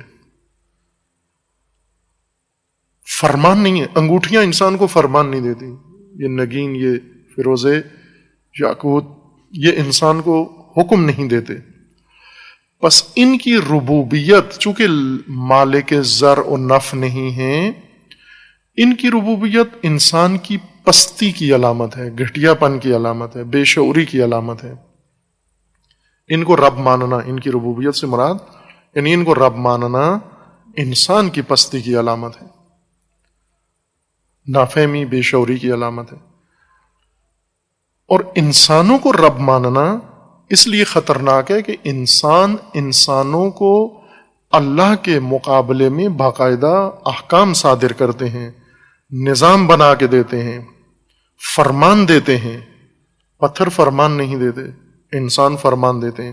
فرعون اگر رب ہے اور حبل کوئی فرمان نہیں دیتا، لیکن فرعون فرمان دیتا ہے، نمرود فرمان دیتا ہے. اس لیے یہ خطرناک گمراہی ہے، سب سے خطرناک. اس کو رب ماننا جو فرمان بھی دیتا ہے، جو نظام بھی دیتا ہے، جو احکام بھی صادر کرتا ہے. عبودیت فرمان ماننا ہے. پتھر نے فرمان نہیں دینا تھا کہ انسان اس کی کوئی عبودیت کرے، صرف پوجا کرتا ہے. پوجا کم خطرناک بندگی ہے، اطاعت خطرناک بندگی ہے. اگر کوئی کسی کو سجدے کرتا ہے، عموماً لوگوں کو یہ چیز زیادہ چبھتی ہے، دیکھو جی کس کو سجدہ کر رہے ہیں، مثلا پتھر کو سجدہ کر رہے ہیں، مورتی کو سجدہ کر رہے ہیں، جانور کو سجدہ کر رہے ہیں. غلط ہے، عرض کیا کہ پستی کی وجہ سے ہے، گھٹیا پن کی وجہ سے ہے. اور اس پہ بہت بعض حساسیت دکھاتے ہیں، اس پہ بہت زور لگاتے ہیں کہ یہ نہ ہونا چاہیے، سجدہ نہیں ہونا چاہیے، پوجا نہیں ہونی چاہیے. بھلے ایسا ہی ہے، اللہ کے علاوہ کسی کی پرستش نہیں ہونی چاہیے. اگر کسی نے کر دی، جس طرح کر رہے ہیں بہت سارے لوگ، زمین کی ایک بہت بڑی اکثریت اس وقت بھی پوجا میں مشرک ہیں، پوجا میں گمراہ ہیں، عبد ہیں غیر اللہ کے پوجا میں، پوجا کے معنی میں. یہ کم خطرناک بندگی ہے، گمراہی ہے. خطرناک گمراہی وہ ہے جس میں انسان انسانوں کو رب مانتا ہے. چونکہ انسان فرمان دیتے ہیں، احکام صادر کرتے ہیں، نظام بنا کے دیتے ہیں. اب ہم آئیں دیکھیں، ممکن ہے کچھ لوگ پوجا اللہ کی کرتے ہوں، نظام رب انسانی کا کرتے ہیں. نظام مثلا ہم اپنی بات کریں، مسلمان اہل پاکستان سب ماہ رمضان ہے، روزہ اللہ کے لیے رکھتے ہیں، نماز اللہ کے لیے پڑھتے ہیں، تراویح اللہ کے لیے پڑھتے ہیں، قرآن اللہ کے لیے پڑھتے ہیں. لیکن جب انہیں تعلیمی نظام کی ضرورت ہے، کس سے مانگتے ہیں؟ مورتی سے نہیں مانگتے، گھوڑے گدے سے نہیں مانگتے، گائے سے نہیں کہتے، انسانوں سے نظام لیتے ہیں. پرورش کے لیے سب سے بڑا ذریعہ نظام ہے، تعلیم کا نظام انسان کی پرورش کے لیے ہے. پرورشی مواد اللہ سے نہیں لیتے، روزہ رکھ کے بھی نہیں لیتے. پوجا اللہ کی کرتے ہیں، لیکن اطاعت یعنی ماننا، فرمان لینا، نظام لینا، نظام اللہ کا نہیں لیتے. خوب جب اللہ کا نظام نہیں لینا تو یہ رب ماننا ہے. جس سے ہم پرورشی چیز لیں گے، جو ہماری پرورش سے تعلق رکھتی ہے، گویا ہم نے اسے رب مانا ہے. اگر اللہ کا نظام چھوڑ کر ہم نے اس سے رجوع کیا تو اسے رب مانا ہے. اور قرآن فرماتا ہے کہ جب آپ غیر مسلموں کے ساتھ بھی بیٹھو، اس بات پر ان سے طے کر لو کہ ہم نے وَلَا يَتَّخِذَ بَعْضُنَا بَعْضًا أَرْبَابًا مِّن دُونِ اللَّهِ، اللہ کے علاوہ کسی کو رب نہیں بنانا، اور وہ بھی بعض کو بعض، یعنی انسانوں میں سے کسی کو رب نہیں بنانا. اب بندگی دو طرح کی ہو گئی، پوجا اور پیروی، احکام، نظام، قوانین، ضابطے، آئین، یہ دونوں بندگی میں آتے ہیں. آپ جس کی پیروی کرتے ہیں اس کے بندے ہیں. جس سے کوئی بھی نظام لیتے ہیں وہ رب ہے آپ کا، چونکہ اس کا پرورش سے تعلق ہے. جس کی پوجا کرتے ہیں اس کو بھی رب بنا رہے ہیں، لیکن وہ رب خطرناک نہیں ہے. لا یملک، ان ارباب کے بارے میں قرآن کا فرمان ہے کہ لا یملک نفعا ولا ضرا، نہ نفع پہنچانے والے رب ہیں نہ نقصان پہنچانے والے. وہ پھر کرنے دیں ان کو کام، نہ کرنے بھی نہ دیں. کیوں؟ کہ انسان کی پستی کا باعث ہیں. مثلا گائے لا یملک نفعا ولا ضرا، گدھا لا یملک نفعا ولا ضرا، بھینس لا یملک نفعا ولا ضرا، گھوڑا لا یملک نفعا ولا ضرا. پھر کرنے دے لوگوں کو، یہ شوق پورا کرنے دے، نہ نہیں کرنے دے. کیوں نہ کرنے دے؟ چونکہ انسان پست ہو جاتا ہے ان کاموں سے، گر جاتا ہے، جانوروں کی حد سے بھی نیچے گر جاتا ہے اگر ان کی پوجا کرے. نہ کرے، شرف اپنا جانوروں کے قدموں میں نثار نہ کرے، حیوانوں کو کے اوپر نثار نہ کرے اپنا شرف و کرامت انسانی. پس پوجا نہ کرو، پستی ہو جائے گی، گر جاؤ گے، حیوانی سطح سے گر جاؤ گے، بے شعور ہو جاؤ گے. اب بات آ جاتی ہے اگر برفرض ہم نہیں کرتے، نہ جانوروں کی پوجا کرتے ہیں، نہ درختوں کی پوجا کرتے ہیں، نہ فلکیات کی پوجا کرتے ہیں، نہ پتھروں کی پوجا کرتے ہیں، نہ گڑھے ہوئے، نہ بغیر گڑھے ہوئے پتھروں کی، کسی کی پوجا نہیں کرتے. اب آ جاتی ہے بات پیروی کی. پیروی فرمان ماننا، فرمان برداری، نظام برداری، قانون برداری. قانون کس کا مانے؟ اب فرمان کس کا مانے؟ کیونکہ پرورش کے لیے صرف پوجا نہیں چاہیے، پرورش کے لیے وسائل چاہیے، پرورش کے لیے شعور معرفت چاہیے، علم چاہیے، پرورش کے لیے زندگی کے تمام شعبوں کی ضرورت چاہیے. وہ سب کہاں سے لیں؟ وہ رب سے لینی ہے. اگر وہ آپ نے رب سے نہ لی اور کسی دوسرے سے لی، آپ نے بعض کو بعض کا رب بنا لیا. وَلَا يَتَّخِذُ بَعْضُنَا بَعْضًا أَرْبَابًا مِّن دُونِ اللَّهِ فَإِن تَوَلَّوْا، اگر یہ معاہدہ کر کے پھر خلاف ورزی کریں، چونکہ کریں گے. ظاہر ہے جنہوں نے انسانوں کو رب بنا لیا ہے، یہ ان کی عبودیت سے باہر نہیں آتے. مثلا آپ کبھی کوئی مرید اگر آپ کو کہے نا میں نے فلاں پیر صاحب کو چھوڑ دیا ہے، تو یہ نہ مانے آپ. کبھی بھی اس کی ارادت سے باہر نہیں آتا. اس کے دل میں پھر بھی رجحان رہتا ہے، بعض اوقات ناگہان رجوع کرتا ہے اس طرف. عقیدت ایسے ہوتی ہے کہ انسان کو کبھی دور ہونے نہیں دیتی. ان ارباب سے انسان کا ایک محبت کا رشتہ ہوتا ہے، عقیدت کا رشتہ ہوتا ہے، لہٰذا کبھی گھوم کے چلا جاتا ہے. جیسے محاورہ دوسرے لوگوں کے لیے، بندوں کے لیے نہیں، دوسروں کے لیے ہے کہ کہتے ہیں چور چوری سے جائے، ہیرا پھیری سے نہ جائے. جو چوری کرتا ہے اگر کہے میں نے چوری چھوڑ دیا تو مان لیں، لیکن اعتماد نہ کریں اس پر، دوبارہ اس کو موقع نہ دیں، چونکہ ہیرا پھیری ہے اس کے اندر. یہ ایک دفعہ کی چوری دلیل ہے کہ دوبارہ موقع ملا پھر کرے گا، مرتکب ہوگا. پہلی توبہ اس کی مان لیں، قبول کر لیں، معاف کر دیں، اور ہمیشہ کے لیے اس سے محتاط ہو جائیں، چور سے ہمیشہ کے لیے.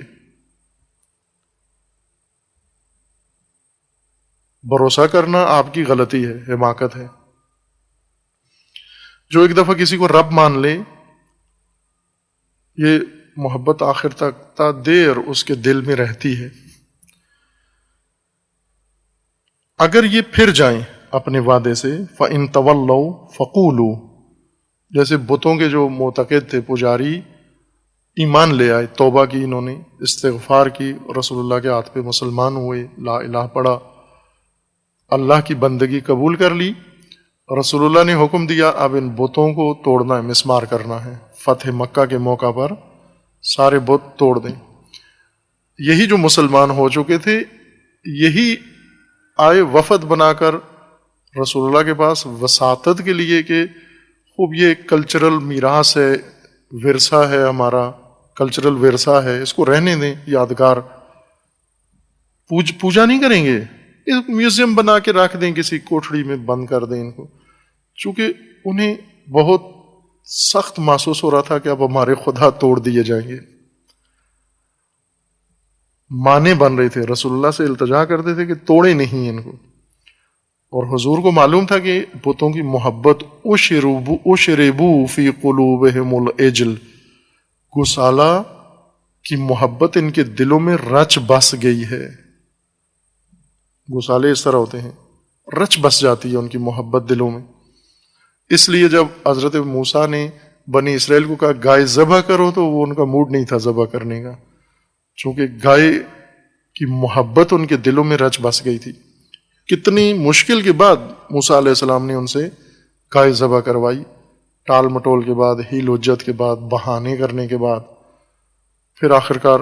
اور قرآن نے فرمایا کہ یہ ذبح کرنے والے نہیں تھے، دباؤ میں آ گئے، چونکہ احکام سخت سے سختر ہوتے جا رہے تھے، اس لیے ڈر کے انہوں نے گائے ذبح کر دی. ورنہ یہ محبت گائے کی باعث بن رہی تھی کہ یہ گائے ذبح کرنے کے لیے تیار نہ ہو. رسول اللہ کے پاس التجائیں کرتے تھے، روتے تھے کہ آپ انہیں توڑیے مت. حضور نے انہیں توڑ کے نہ صرف ان کے ہاتھ پاؤں توڑے یا 2 ٹکڑے کیے، بلکہ ریزہ کیا ان کو ہتھوڑوں سے اور پتھروں سے، اور زمین پہ مار مار کے ان مورتیوں کو توڑ کے بالکل ٹکڑے ٹکڑے کر دیا. اب وہ ٹکڑے بھی ان کے لیے مقدس تھے. یہ کہنے لگے کہ یہ ٹکڑے ہمیں دے دیں، ہم جا کے پھینکاتے ہیں.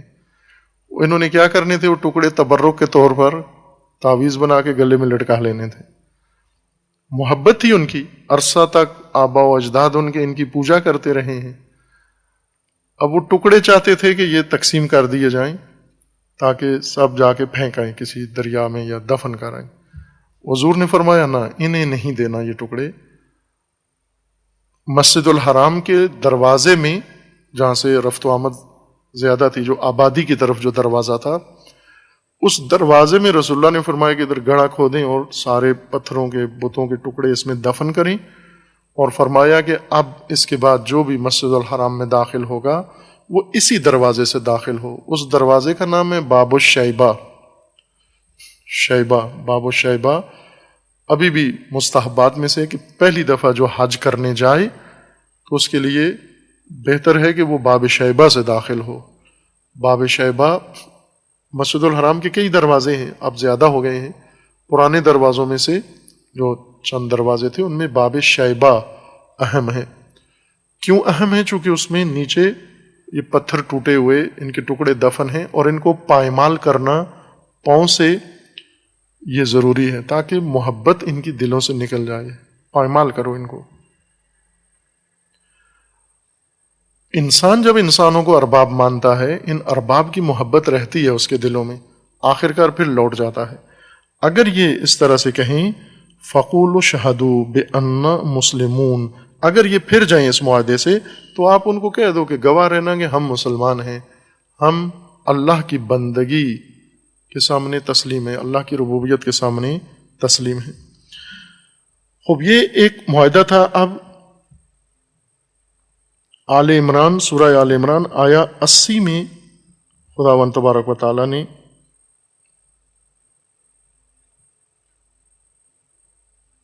اسی اربابیت کو اور شرک ربوبی کو ذکر کیا ہے کہ یہ نہیں کرنا.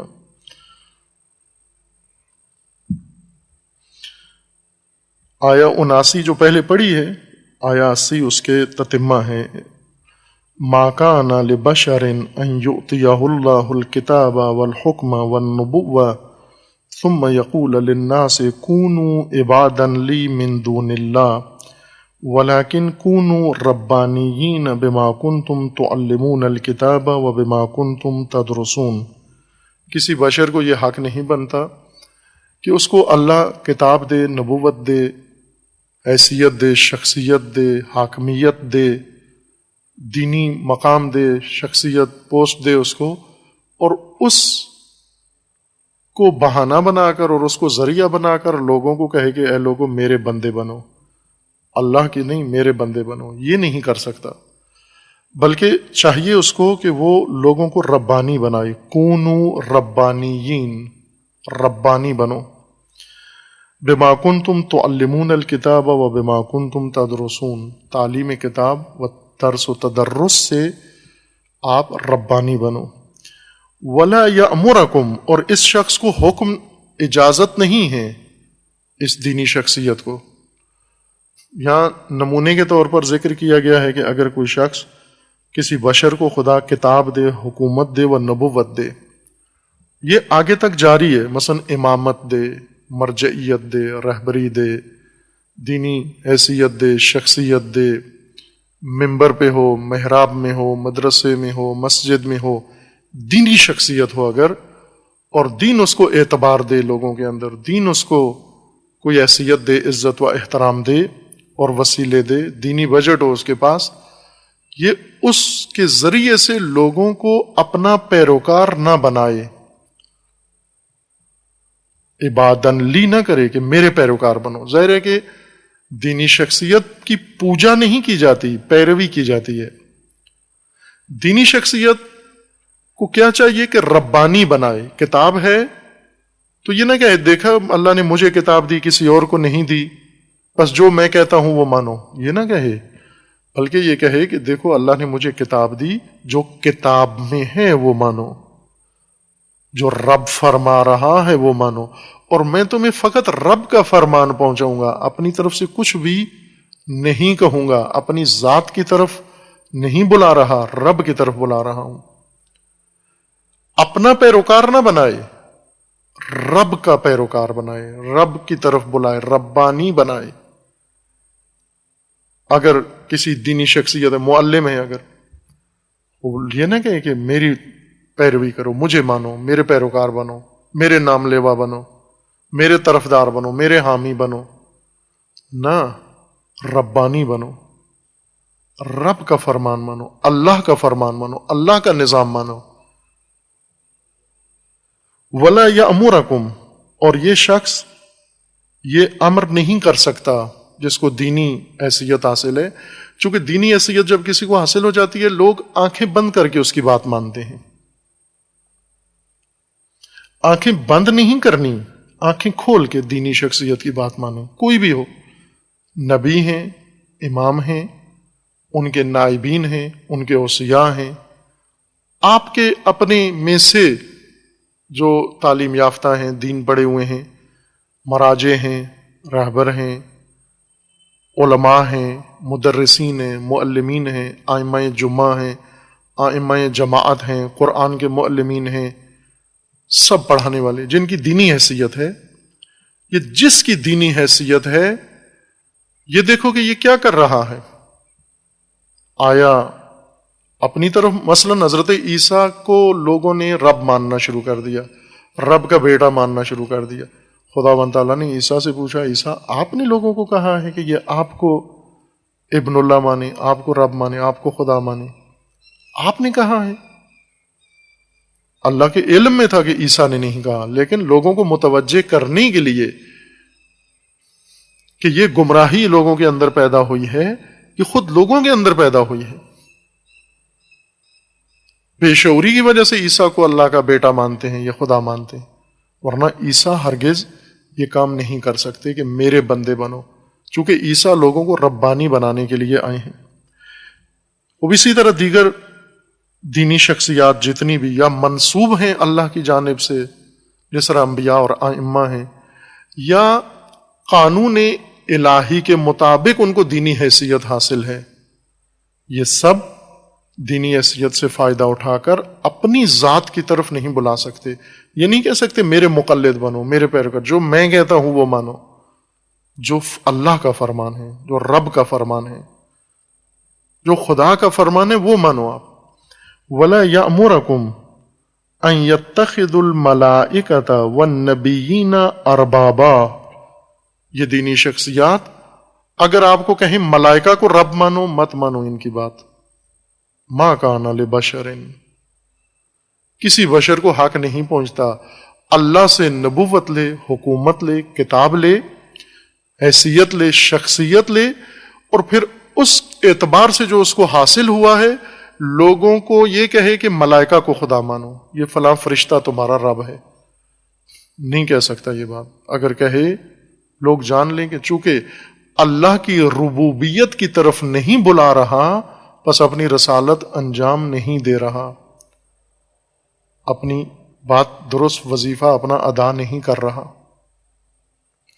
معصومین سے تو یہ بات متوقع نہیں ہے، کیونکہ وہ معصوم ہیں، وہ ہرگز اس کے مرتکب نہیں ہوتے جن کو اللہ نے یہ وسیلے دیے ہیں، لیکن جو غیر معصوم ہیں وہ یہ بعض اوقات اللہ سے زیادہ دین کی مصلحت کا جو خیر خواہ ہو جاتے ہیں، خدا سے بھی زیادہ دین کے بڑے حامی، کہ اس وقت دین کی مصلحت یہ ہے کہ اللہ کا فرمان بھول جاؤ، پس پوش ڈال دو، چھوڑ دو، اور جو ہم کہہ رہے ہیں اس کے اوپر چلو۔ آپ ربانی بنائی، یہ نہ نبیوں کو رب بنانے کا حکم دے سکتا ہے اور نہ ہی ملائکہ کو رب بنانے کا حکم دے سکتا ہے۔ اَیَأْمُرُکُم بِالْکُفْرِ بَعْدَ اِذْ أَنْتُم مُسْلِمُونَ، کیا یہ شخص مسلمانوں کو مسلمان ہونے کے بعد کفر کا حکم دے سکتا ہے؟ ہرگز نہیں، ناممکن ہے۔ دیگر آیت جس میں اس خطرناک عبودیت کا ذکر ہے، سب سے خطرناک عبودیت، وہ سورہ مبارکہ توبہ آیا 31 ہے۔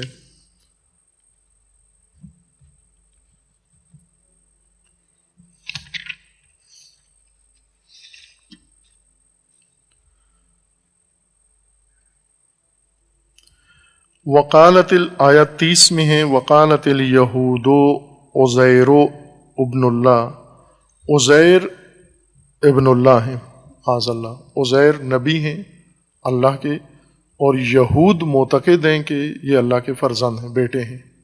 جس طرح عیسائی حضرت عیسیٰ کے بارے میں اس گمراہی کا شکار ہیں، یہودی حضرت عزیر کے بارے میں عزیر ابن اللہ. وقالت النصارى المسیح ابن اللہ، اور نصارہ یہ کہتے ہیں کہ مسیح عیسیٰ ابن مریم ابن اللہ ہیں. ذالک قولہم بافواہہم، یہ ان کی بات ہے جو ان کے منہ سے نکلتی ہے، جس کی کوئی حقیقت و واقعیت نہیں ہے. افواہ ان باتوں کو کہتے ہیں، اس پروپیگنڈے کو جو صرف منہ کی حد تک ہوتا ہے، منہ سے پیچھے اور کوئی زمین پہ اس کی حقیقت ثبوت نہیں ہوتا، اسے افواہ کہتے ہیں. یضاحون قول الذین کفروا من قبل، ان کی باتیں بھی مشابہ ہیں پہلے کفار کی طرح، جس طرح پہلے والے بھی کفر کرتے رہے ہیں، یہ بھی اسی طرح سے کفر کے مرتکب ہیں. قاتلہم اللہ ان یوفکون، خدا ہلاک کرے ان کو. مردہ باد یہ سب جو کہتے ہیں کہ مسیح ابن اللہ، یا جو کہتے ہیں عزیر ابن اللہ. وہ بھی اس وقت کہتے تھے اسلام سے پہلے، لہٰذا ان کا نام آیا ہے. اب اگر بعد والے بھی شامل کر لیے جائیں جو اسلام کے بعد ایسے پیدا ہوئے ہیں، مثلا جو کہتے ہیں عیسیٰ ابن اللہ ہیں، یا عیسیٰ اللہ ہیں، یا نعوذ باللہ، یا عیسیٰ رب ہیں، قاتلہم اللہ، خدا ہلاک کرے ان کو، یہ اللہ کا فرمان ہے. یا جو یہود ہیں وہ کہتے ہیں عزیر ابن اللہ، یا عزیر رب ہیں، عزیر اللہ ہیں، قاتلہم اللہ. اور آج جو کہتے ہیں کسی کو بھی، کوئی بھی خدا مان لے، اگر کسی بشر کو کہیں، کسی نبی کو کہیں، کسی امام کو کہیں، کسی معصوم کو کہیں ابن اللہ ہے، یا رب ہے، یا اللہ ہے، اس نفرین کا وہ بھی مستحق ہے. قاتلہم اللہ، خدا اس کو ہلاک کرے. انا یوفکون، اتخذوا، ان کی مشکل کیا ہے، کیوں عزیر ابن اللہ اور عیسیٰ ابن اللہ جیسی باتوں میں کیسے گرفتار ہو گئے، ان کو کیسے یہ اللہ کے بیٹے نظر آنا شروع ہو گئے. گمراہی پیدا کہاں سے ہوئی، جڑ کہاں ہے؟ اس کی جڑ یہ ہے کہ اتخذوا احبارہم ورہبانہم اربابا من دون اللہ، انہوں نے جو خرابی کی ہے، ان کے اندر جو جڑ خراب ہوئی ہے، جہاں سے فساد آیا ہے، وہ یہ کہ انہوں نے اخبار نہ احبار ہے جس کو آپ کہتے ہیں حلوے والی، ہے جیم والی، جس میں نقطہ نہ ہو، نقطے کے بغیر ہے، الحمدللہ جیسے ہے حمد والی. حبر کی جمع ہے احبار، رہبان راہب کی جمع ہے. انہوں نے احبار و رہبان کو رب مانا ہے.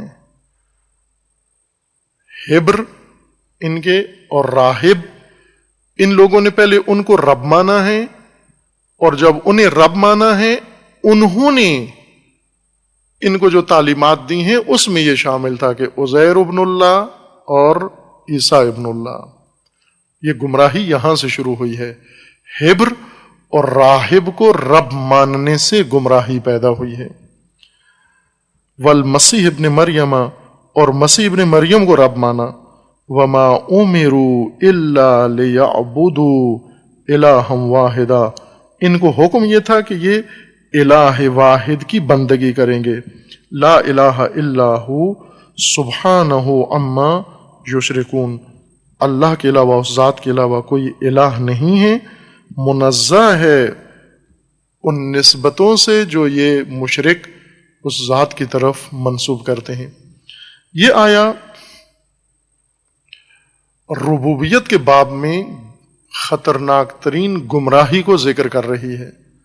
عرض کیا تھا کہ اشیاء کو رب ماننا، جانوروں کو رب ماننا، موجودات کو رب ماننا، ان کے بارے میں قرآن کا فرمانا ہے کہ یہ بھی گمراہی ہے، شرک ہے اور بندگی سے باہر جانا ہے. لیکن یہ ایسی چیزوں کو رب ماننا ہے کہ لا یملک نفعا ولا ضرا، جو نہ نفع پہنچاتے ہیں نہ نقصان. صرف پستی کی علامت ہے، انسان کے گھٹیا پن کی علامت ہے کہ جانور کو رب مان لے، جانور کو اپنی پرورش کا ذریعہ مان لے، جبکہ وہ نہیں ہے۔ خود پالتا ہے، مثلا گدھا خود پالتا ہے، گھوڑا خود پالتا ہے، گائے خود پالتا ہے، پرورش اس نے دی ہے اس کو۔ وہ بچڑا تھا، اس نے گھاس کھلا کھلا کے، ونڈا کھلا کھلا کے اس کو بڑا کیا ہے۔ جب وہ بڑا ہو جاتا ہے تو اسے یہ کہتا ہے کہ اب تیرے ذریعے سے مجھے ملے گا سب کچھ۔ یہ کیسے ممکن ہے؟ جیسے تو نے ونڈا دیا ہے اب وہ تجھے ونڈا دے گا۔ اصل جگہ تبدیل ہو جاتی ہے، یہ جانور بن جاتا ہے، وہ اس کا رب بن جاتا ہے۔ پہلے یہ رب تھا پرورش دینے والا، وہ اس کے تحت تربیت تھا، وہ تحت پرورش۔ جب جانور بڑا ہو جاتا ہے پھر یہ اس کا پیروکار بن جاتا ہے۔ لیکن وہ جانور کوئی فرمان نہیں دیتا، حکم نہیں دیتا، اس لیے پوجا کی حد تک یہ اس کی بندگی کرتا ہے، پیروی نہیں کر سکتا اس کی، چونکہ وہ فرمان نہیں دیتا اس کو۔ خطرناک بندگی وہاں ہے جہاں انسان کسی انسان کو رب بناتا ہے اور اس کی پیروی کرتا ہے، جو بندگی کا درست معنی ہے۔ اس لیے اس آیہ کے اندر انحراف اہل کتاب کا ذکر کیا گیا ہے کہ انہوں نے حبر اور راہب رب بنائے ہیں، جبکہ انہیں حکم یہ تھا کہ الہ فقط خدا ہے اور اللہ کے علاوہ کسی الہ کی بندگی نہیں کرنی۔ اس میں اب بعض میں ہمارے ایک نیا مطلب بھی شامل ہو گیا ہے جو عام ہے، انسان کے مسلمان ہونے کے لیے ضروری ہے کہ کلمہ پڑھے لا الہ الا اللہ، الہ لا الہ، الہ کہہ کر ہم مسلمان ہوتے ہیں۔ لیکن اگر کھولیں مفہوم الہ کو یا پوچھیں الہ کس کو کہتے ہیں، تو جس کا الوہیت کا اقرار کیا ہے، معلوم نہیں کہ کیا کہا ہے، الہ کہتے کس کو ہیں۔